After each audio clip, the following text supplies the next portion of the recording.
नमस्कार, प्रणाम, आदाब, सत श्री अकाल, नमो बुद्धाय। आप लोगों का स्वागत है कहानी के इस एपिसोड में। उम्मीद है आप सब लोग सुखी और सुरक्षित होंगे। मेरी तरफ से आप सबको मंगल कामनाएं। आज की कहानी जो मैं आप लोगों के लिए लेकर आया हूँ, यह बिहार के छपरा जिले से है।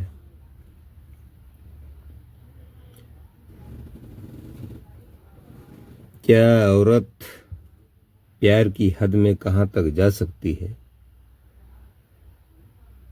इसका हर कोई को अंदाजा नहीं हो सकता। हर लोग इसको महसूस नहीं कर सकते। कुछ ऐसा ही हुआ। छपरा के रहने वाले एक नेताजी को उन्होंने एक महिला से प्रेम करने का भूल कर लिया और उस प्रेम के बाद उन्होंने उसके साथ वो सब कुछ किया जो शादी के बाद होना चाहिए था।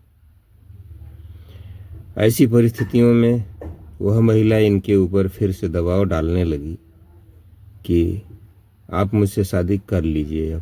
अब बहुत देर हो गया है। 2 साल लगभग इन लोगों के रिलेशनशिप को हो गए थे। इन 2 सालों में ये नेताजी धीरे धीरे टरकाते जाते थे। दरअसल ये शादी नहीं करना चाहते थे, केवल टरकाना चाहते थे।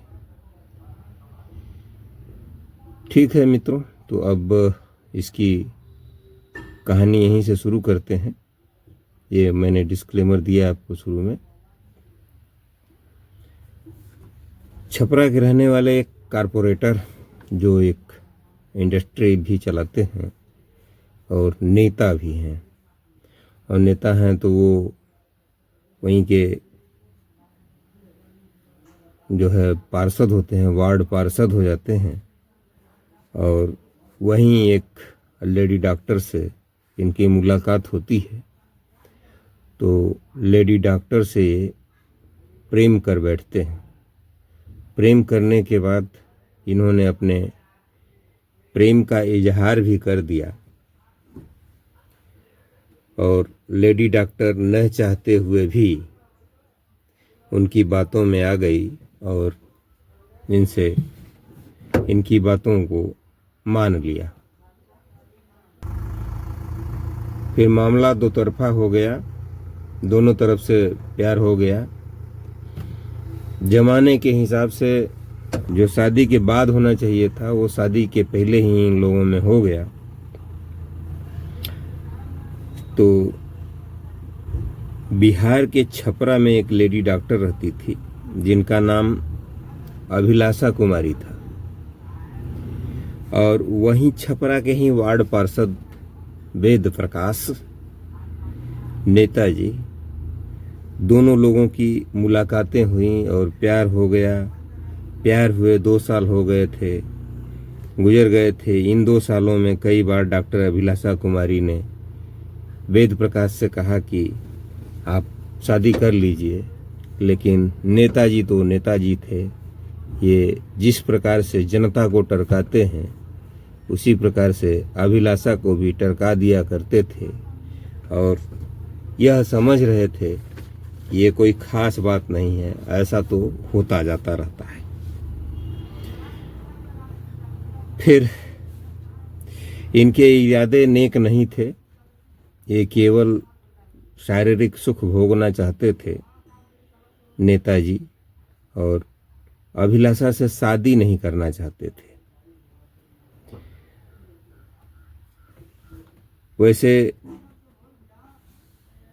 वैसे ही वेद प्रकाश डॉक्टर अभिलाषा को भी टरका देता था और नेतागिरी का फलसफा डॉक्टर अभिलाषा पर भी आजमाया। उधर डॉक्टर अभिलाषा के घर वालों को भी इनके प्यार की भनक लग गई थी, और प्यार की भनक लगने के बाद डॉक्टर अभिलाषा के घर वाले भी इनके ऊपर दबाव डालने लगे और कहने लगे कि अब तुमको शादी कर लेनी चाहिए। तो अभिलाषा ने फिर वेद प्रकाश से कहा कि आप शादी कर लीजिए, अब बहुत लेट हो रहा है। अब हम लोगों को अपने प्यार को, अपने इस रिश्ते को एक नाम देना चाहिए, दे देना चाहिए। लेकिन वेद प्रकाश था कि उनको तो शादी नहीं करनी थी। शादी के पहले ही वो जो शादी के बाद होता है वो सब सारा सुख ये ले ही चुके थे। तो अब ये टरका करके अभिलाषा को इधर उधर की बातें जो है समझा करके, इधर उधर की बात बहला फुसला कर ये अपना समय गुजारने लगे। इसी बीच अभिलाषा के भाई को जब पता चला तो अभिलाषा के भाई ने कहा कि अब आप शादी कर लीजिए, नहीं तो ठीक नहीं होगा। यह बात सुनने पर उसे वहीं टरकाने वाली आदत के अनुसार वेद प्रकाश ने अभिलाषा के भाई से कहा कि भाई ठीक है, अच्छा हम 30 जून को शादी अवश्य कर लेंगे आपकी बहन से। तो 30 जून को ये लोग पूरे परिवार समेत अपना कोर्ट में गए। कोर्ट मैरिज से ही शादी होनी थी। तो कोर्ट में जब ये लोग गए, कागज वगैरह सब तैयार करवा लिया, तो लोग जो है फ़ोन करने लगे इनको। एक आध बार तो फ़ोन रिसीव हुआ, उसके बाद वेद प्रकाश जी फ़ोन ही स्विच ऑफ कर दिए। अब वेद प्रकाश जी जब फ़ोन स्विच ऑफ कर दिए तो अभिलाषा को ये लग गया कि ये आदमी मुझसे प्यार नहीं करता है, बल्कि मुझे सिर्फ टरका रहा है, मुझसे शादी नहीं करेगा।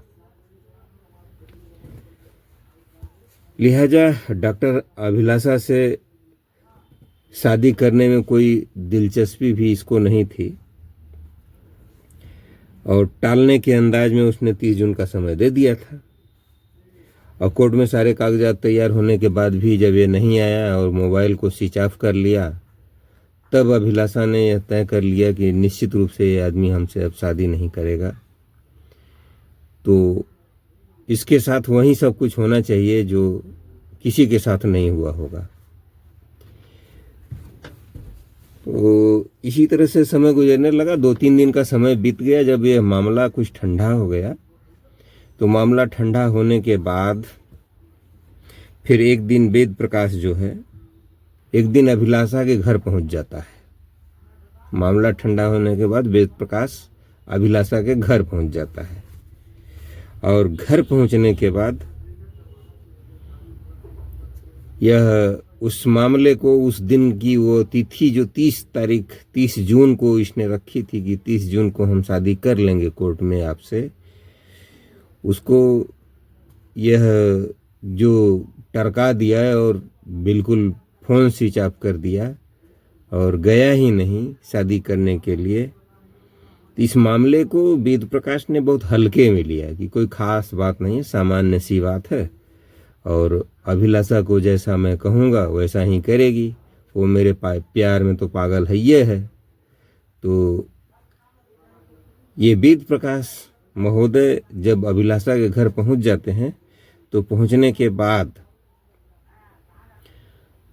वह इधर उधर की बातें बनाते हैं और कहते हैं कि मुझसे गलती हो गई, मैं उस दिन नहीं आ सका, कुछ ज़रूरी काम में फंस गया। दरअसल पहले से गढ़ी हुई कुछ बातें जो दिमाग में उन्होंने गढ़ रखी थी और कहानी बना रखी थी, उसी हिसाब से उन्होंने अभिलाषा को सुनाई। अभिलाषा तो पहले से समझ गई थी, लेकिन वह कोई जवाब नहीं दी। जवाब न देने के बाद भी उसने जो है एक गिलास जूस लाया और कहा कि लीजिए आप पी लीजिए। और उसके बाद तो फिर जूस दे करके वह नहाने चली गई।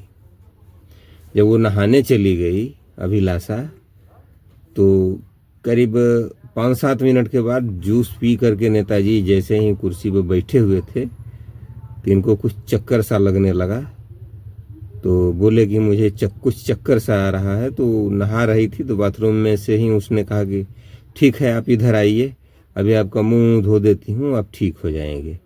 तो जैसे ही ये बाथरूम में जाते हैं तो तब तक इनकी हालत ज़्यादा ख़राब हो गई थी और ये जो है वहीं पर लेट जाते हैं, बैठ जाते हैं।